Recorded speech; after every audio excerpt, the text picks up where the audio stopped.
coming up. And we have discovered that there are billions of dollars in resources that are pilfered by corporations, entities, and individuals who are pretending to be Indigenous when they are not, hence the term pretendians and pretendianism.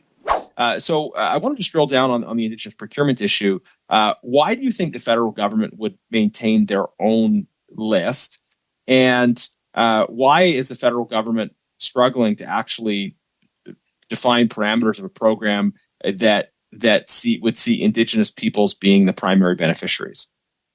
For the Ghost Warrior Society, when were you approached to present at the committee today? A couple weeks ago. What do you say, Crystal, as a result of that statement I'm just giving to you, that the federal government has allowed this to continue for as long as it has without any consequences? I do have a small motion to move.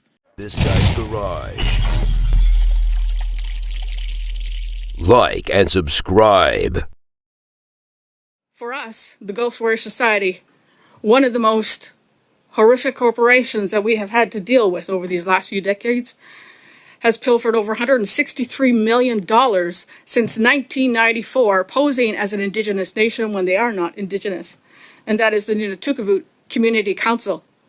And thank you for the opportunity that we have with this important meeting to discuss the issue of Indigenous procurement and some of the abuses that we have heard about through the Arrive scam scandal initially, and now through some further investigations that have been done. And we've heard from Indigenous leaders who have said that there is a significant problem in this Indigenous procurement space with companies that are either not Indigenous or perhaps some misuse of the rules that allow the primary beneficiaries to be non-Indigenous companies. And this is the spirit in which we're engaging in this important study.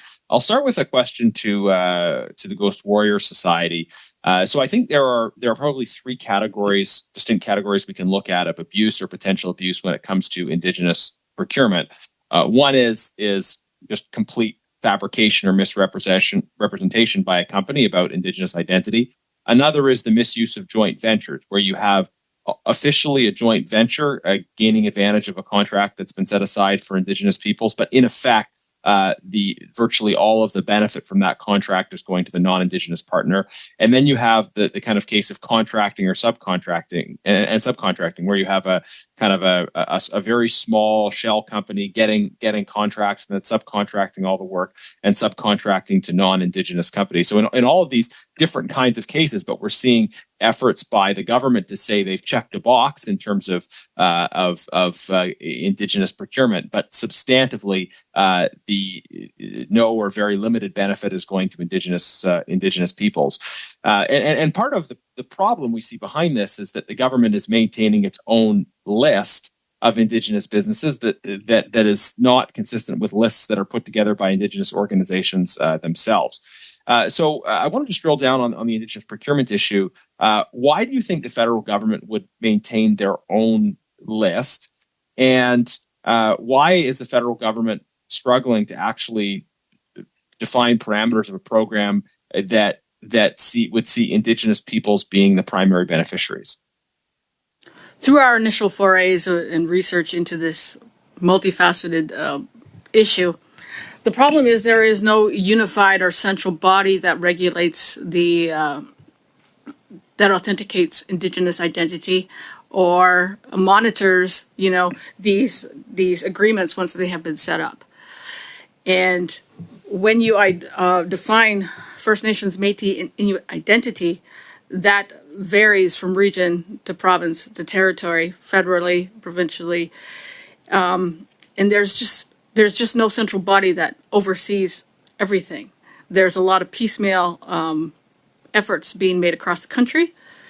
For instance, there's something that's academic specific. There is something that's specific to arts and culture. There is something specific to economic development. And here with procurement, that's only 5%.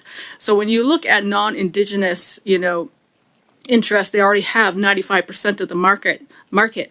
And for them to have exploitations and considerable impact on that remaining 5% that is remaining for First Nations, Métis, and Inuit, this is a travesty for sure. And there needs to be some more concrete measures some more meaningful sanctions put into place for those who abuse the system. And just to follow up on that, I think some members of the government will say, and they have said in past meetings, well, identity can be really complicated, and there can be marginal or ambiguous cases, and there might be some cases where different Indigenous peoples disagree about kind of how that identity is precisely defined. But I think there are also many clear-cut cases we've seen, cases where the federal government isn't keeping track of subcontracts. So they're supposed to have this rule that when there's an Indigenous procurement set aside, a certain percentage of the subcontracts are Indigenous, and there's no tracking of that whatsoever. And that seems not so much like responding to difficulty, but sheer negligence and disregard for the results. How do you make of this? What do you make of this lack of tracking of information that we've seen?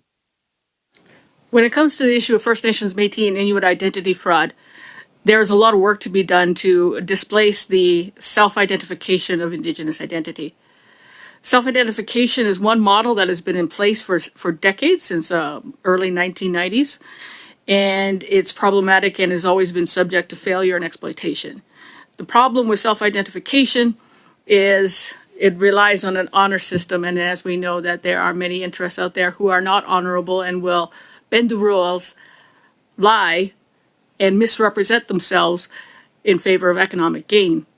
So without an authoritative body to really oversee all of these facets, right down from conception all the way to development, project delivery, and maintenance, then there will continue to be. And just quickly on that question of an authoritative body, I mean, wouldn't it be simpler for the federal government just to have engaged Indigenous organizations that are working on these issues of Indigenous business already, rather than try to create their own processes or lists that are separate from the people that are Indigenous themselves and are already doing this work? I think a problem that's systemic across, when dealing with colonial governments is they always say that whatever is out there to define First Nations, Métis, Inuit identity must be led by First Nations, Métis, and Inuit. However, that is not the case. We have colonial interference in all levels of government and across all sectors.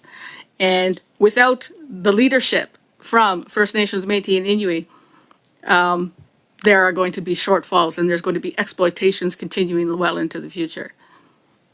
Thank you very much. Mrs. Atwin, please go ahead. So I'd just like to ask really quickly for the Ghost Warrior Society, when were you approached to present at the committee today?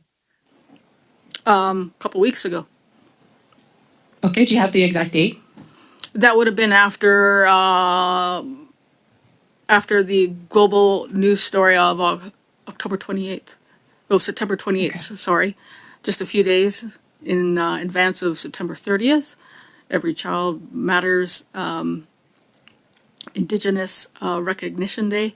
And it was the week following. I cannot pinpoint an exact date, probably the Tuesday or Wednesday after.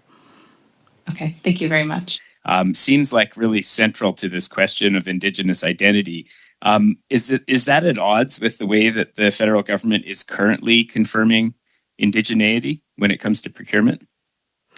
The problem is when colonialism meets cultural protocol that has been, present for centuries and centuries and centuries. There are many non-colonial entities that still operate within the First Nations, Métis, and Inuit communities and spaces, such as the Ghost Warrior Society or other medicine societies that exist and uphold our cultural integrity. When it comes to procurement and engaging with those organizations, you are validating their processes, and that is probably not a colonial approach, but is the lack of colonial,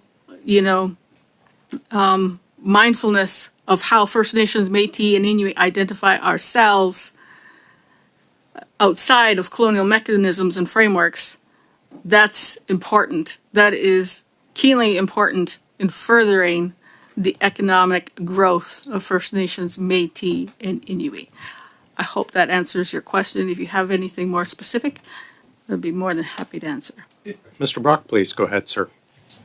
Thank you, Chair, and I thank the witnesses for your attendance, those online and those in person. I know you had a very long drive, so we really appreciate the effort that you put into this. So I listened very carefully to both opening statements, and I think we need to go back to how we got here. And how we got here is another example of a prime minister who engages in corrupt practices that award billions of taxpayer dollars with no oversight. Another scandal. What really brought this to light, this particular scandal, was the ArriveCan scam, an app that was supposed to cost taxpayers under $100,000 that just mushroomed into tens of millions of dollars. According to the Auditor General, at least $60 million went into this app, and that's only a guesstimate because the paperwork was absolutely shoddy.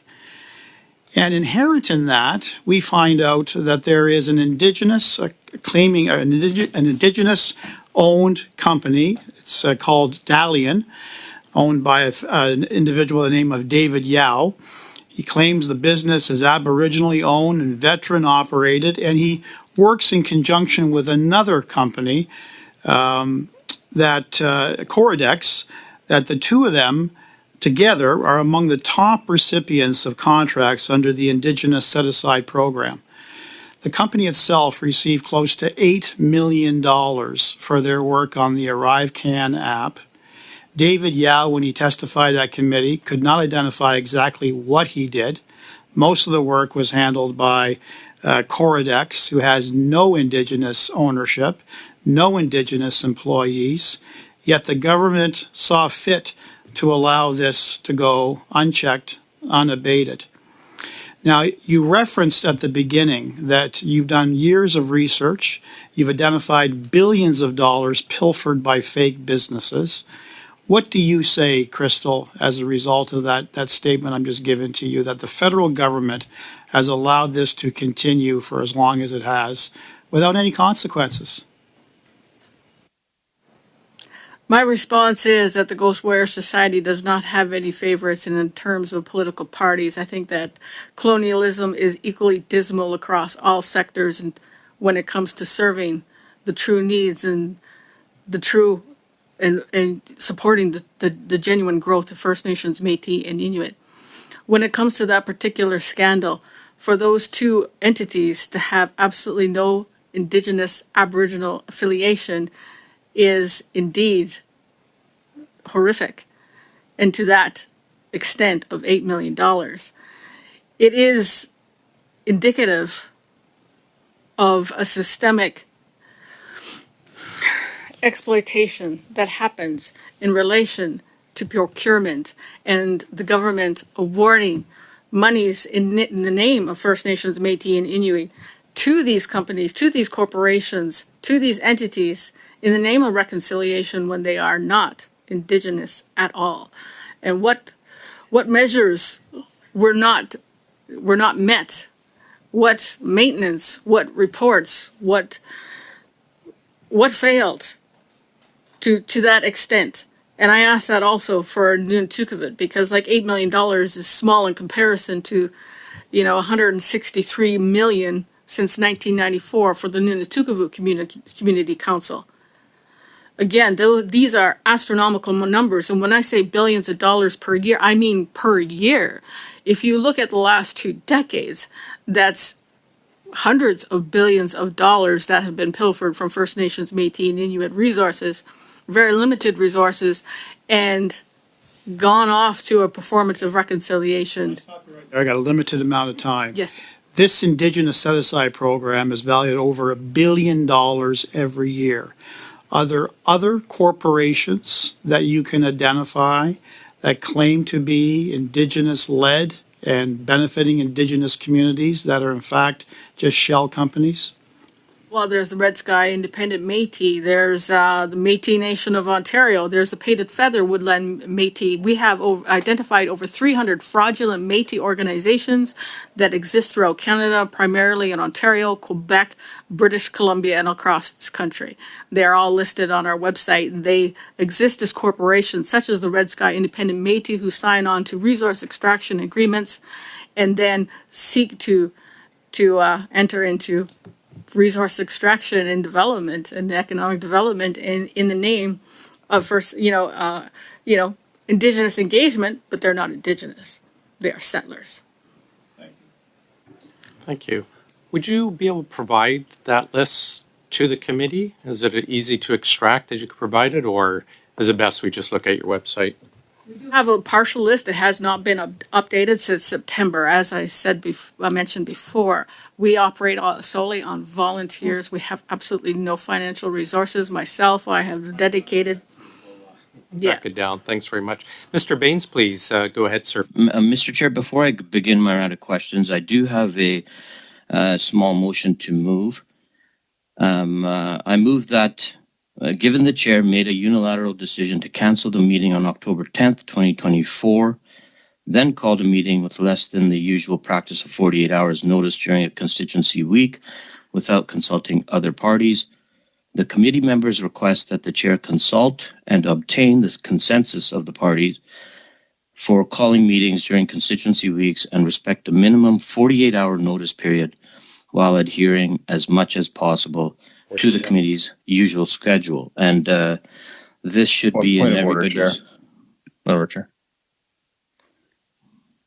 Yep, sorry, I'm going to interrupt you, Mr. Baines. Mr. General.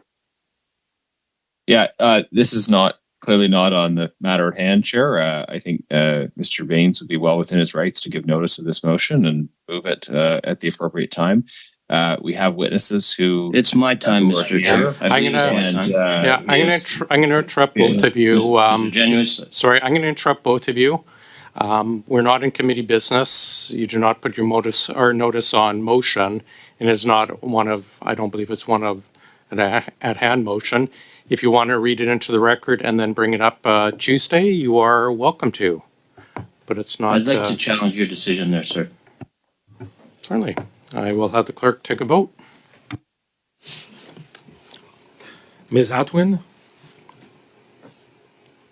Overrule the chair.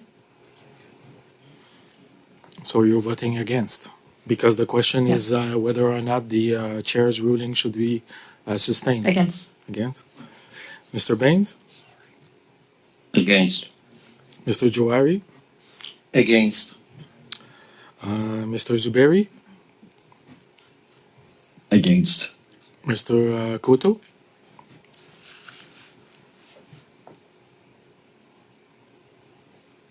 Mr. Koto, are you there? Okay. Ms. Block?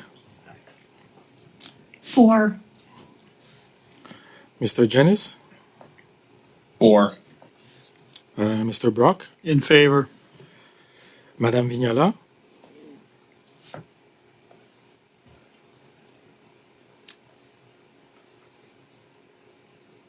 On ne vous a pas entendu, Madame Vignola. On va y aller avec contre. Okay. And Mr. Backrack? Against. I think MP Koto is back. Yeas pour 3 and nays contre 6. The chair? I'm here. I was here It's- when the vote was being taken. It wouldn't have mattered, Mr. Koto, but thanks.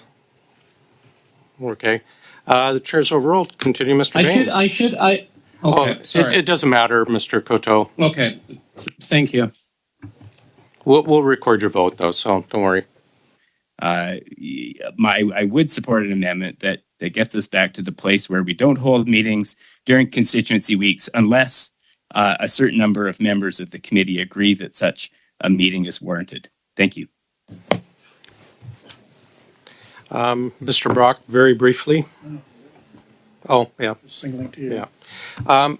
Mr. Backrack, we are out of resources, so I will be adjourning, I'm afraid. Maybe you can put that, your proposed amendment in writing, and I have it ready for when this debate resumes. But we are adjourned.